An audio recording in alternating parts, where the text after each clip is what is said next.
here's a bit of a teaser of some of the other chapters. One of the chapters is hard work never killed anyone, but why take the chance? If at first you don't succeed, then skydiving is definitely not for you.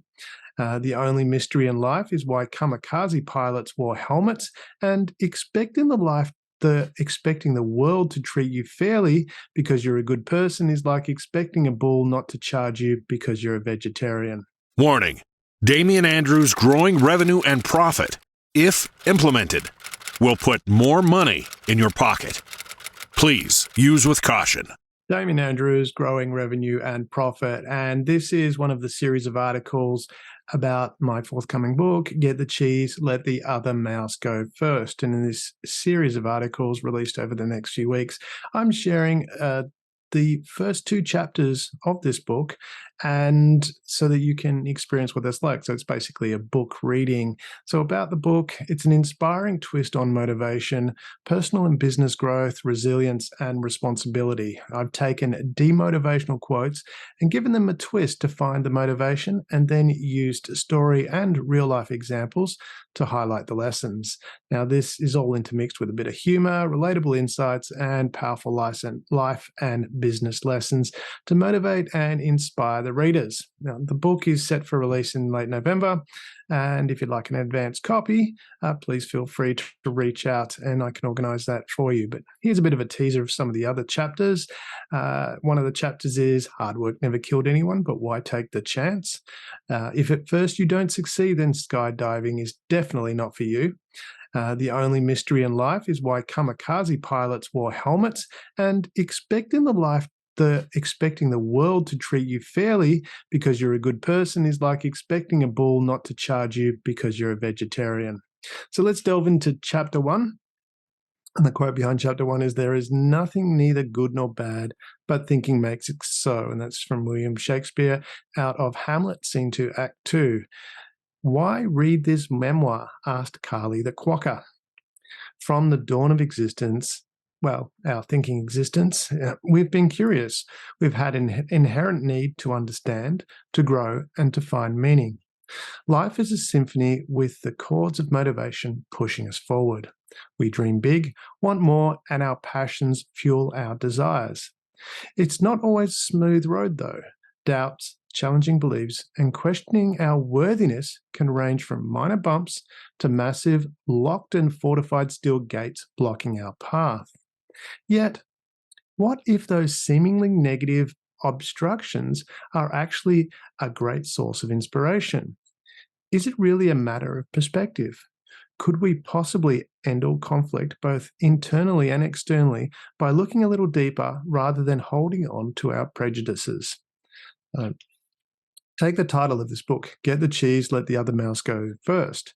Does it mean strategic patience, learning from others, mistakes, being innovative, seeking improvement, and managing risk? Or does it mean opportunism, lack of initiative, missed opportunities, or overcaution and lack of leadership? Now, our evolutionary survival has often hinged on correctly identifying if something is good, such as tasty, nutritious berries, or other things as bad, like a saber-toothed tiger that could eat you. So no "here, kitty, kitty" uttered back then. As we evolved, the ability to cognitively organize vast amounts of information served us well. We made decisions faster by simplifying the process of categorizing information and, again, giving us a great chance of survival. Now, developing a broader thinking capacity, we started to wonder why we're here and what is the purpose and meaning of life. Finding purpose helps you feel significant, lifting you up from feeling lost in the randomness and chaos.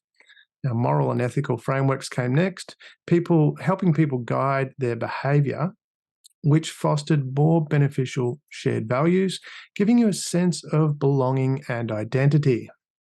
Of course, control and predictability is a function of categorizing events into action. Of course, control and predictability is a function of categorizing events and action into understandable frameworks. Do A and you get a kiss on the cheek. Do B and your backside feels the sensation of a stinging slap. plus shared beliefs about right and wrong enrich unity, trust, and direction, promoting cooperation and, again, reducing conflict.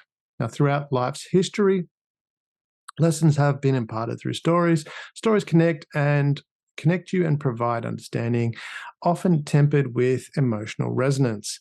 Their entertainment provides you with temporary escape from the mundaneness and stress. Through their teaching, stories help you make sense of the world and provide inspiration and motivation. Plus, they give us an opportunity to reflect and grow. One of the aims of the stories that follow is to encourage you to question the very things that seem to discourage you and seemingly hold you back. Could they be your most profound growth?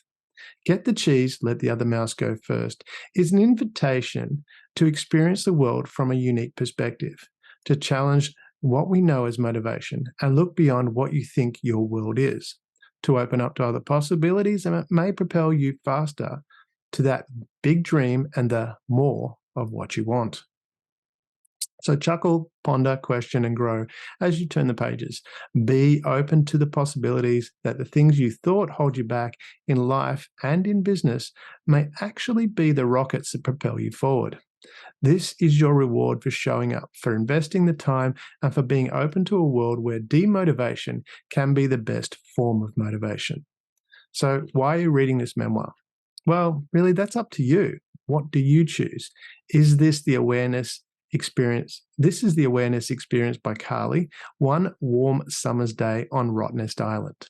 Your takeaway: choose what you're reading this book for before continuing to read. In doing so, you'll have a greater chance of achieving that outcome. So take a moment to reflect on that, let it sink in, and then when you're ready, come and meet Carly. Were the teenagers good or bad? Cowabunga, Carly yelled gleefully as she jumped high while placing her bright orange duneboard beneath her feet. Mid-flight, the breeze playfully tussling her thick brown hair with a huge grin forming on Carly's face. She screams, "Bayushka!" landing in the soft white sand at the top of Rottnest Island's dune. She leans left, causing the board to kick a huge plume of sand out to her right in her wake. Tucking in, Carly starts straight down the steepest part of this dune. She twirls her arms, mimicking Michelangelo spinning nunchucks. Michelangelo was her favorite Teenage Mutant Ninja Turtle. She connected with his fun-loving free spirit. Carly surged forward at breakneck speed, emulating one of Michelangelo's quotes as she calls out, "If there are two things I love, it's dune surfing and, what's the second thing?" Reaching the apex of acceleration and speed, now it's time for the real fun. Shifting her weight left and right, Carly carves out perfect arcs in the side of the dune. Her knees bend, tail acts as a rudder, and she leans into each turn as the wind rushes past her hair, pushing her hair back in a frenzied excitement. Nearing the base of the dune, the momentum of Carly's descent builds, walls of spray behind her like a jet stream. It's time for the grand finale. One last turn, and she adjusts her stance to maximize her grip. "It's air ninja time," she calls out and digs in the nose of her dune board into the sand, leveraging her body weight with precision.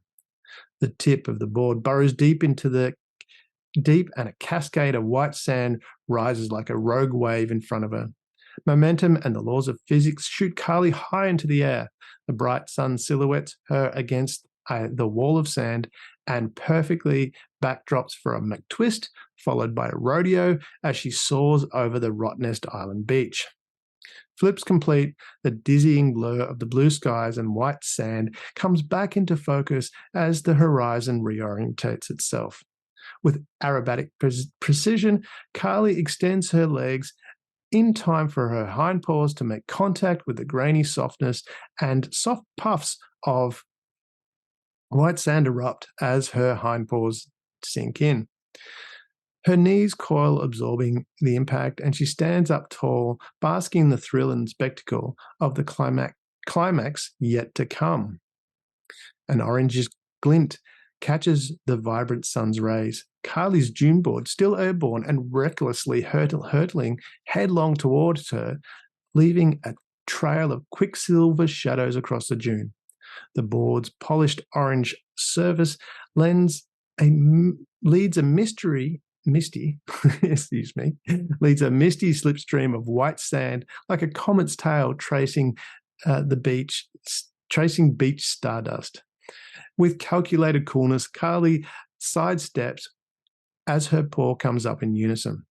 The board's top left rail lands mid-paw, ruffling her fur with sheer kinetic force. In an Aikidoistic style move, Carly pirouettes, allowing the board's momentum to carry her around. Mimicking an expert flamenco dancer, she pushes off with one foot paw and pivots on the ball of the other. The dune board twirled like a colourful flamenco dress, painting a fiery orange blaze across the sky. Completing a 360 with precision, Carly spins the dune board high in the air, then plants its heel into the white sand next to her, creating its own mini dune. She leans against her board nonchalantly, whiskers twitching in excitement and triumphant satisfaction, as if waiting for a thunderous applause. Of course, she knows cheers of rapture won't be coming because there's not a soul in sight. Radical dude, she utters in satisfaction. The applause resonated from within. Carly's chest swelled with pride, not for an audience, but for herself. In her mind, Carly saw not just a quokka. She was a superstar, basking in her own glory. Every grain of sand, every dust of wind, every thought was a testament to her awesomeness because she, was alive. Carly gracefully picked up her dune board and headed back to her spot as the West Australian sun brought a tiny bead of sweat to her forehead. This little cove was her sanctuary, a place where she could ponder, reflect, and enjoy peace and quiet from the tourist bustle that frequented so many parts of the island. Shaking the sand from her green and orange beach towel, she spread it out neatly over the soft sand. As she lays down, Carly feels the comforting embrace of the warm sand beneath as it molds to her body's contours. She glances at the gentle waves, slips her sunglasses on, and lays back, enjoying the light breeze passing over her fur. Pure bliss, she thinks, and lets her thoughts ruminate about her awesome life and adventures yet to come. The tranquility lasted a few moments, then her ears twitched. She was no longer alone. Someone was running along the beach. She recognized it wasn't her beach, and passers-by came from time to time. She'd been tempted to put up a sign, "Sharks don't swim," but thought better of it. Whoever it was would be gone soon. She kept her eyes closed, avoiding drawing attention to herself. There was a sudden thud next to her, and sand kicked up over her body. Sitting up with an annoyed start and brushing sand from her fur, Carly saw two teenagers kneeling next to her. "That was so cool and awesome," said one. "Totally out there. That was the coolest," added the other. "We got to get a selfie with you for our book chat face page," chimed the first. Annoyed and probably experienced a little fear and shock from the two teens landing next to her, a younging dark shadow washes over Carly. Her face goes stiff and her eyes closed just slightly, projecting a menacing glare. In her mind, she hears a heavy voice. "They didn't even ask for a selfie. They're disturbing your time. Tell them to rack off." The sun from the beautiful, gleaming West Australian day tempered this shadow. Carly took a few breaths and her tension eased. The shadow faded, letting some light filter through. "They're excited and happy, clearly inspired by you. And it was pretty cool," softly passed through Carly's thoughts, and her face relaxed into a smile, and a smile lit up in her lips. "Of course, I'd love to. Would that be with or without extra crunch?" Carly teased, noticeably brushing the last remnants of sand from her fur as she said crunch. A tad embarrassed, the teens realized their blunder. Sorry about that." They both blushed. "Don't stress," Carly winked, noticing that they got the point. She stood with the two teens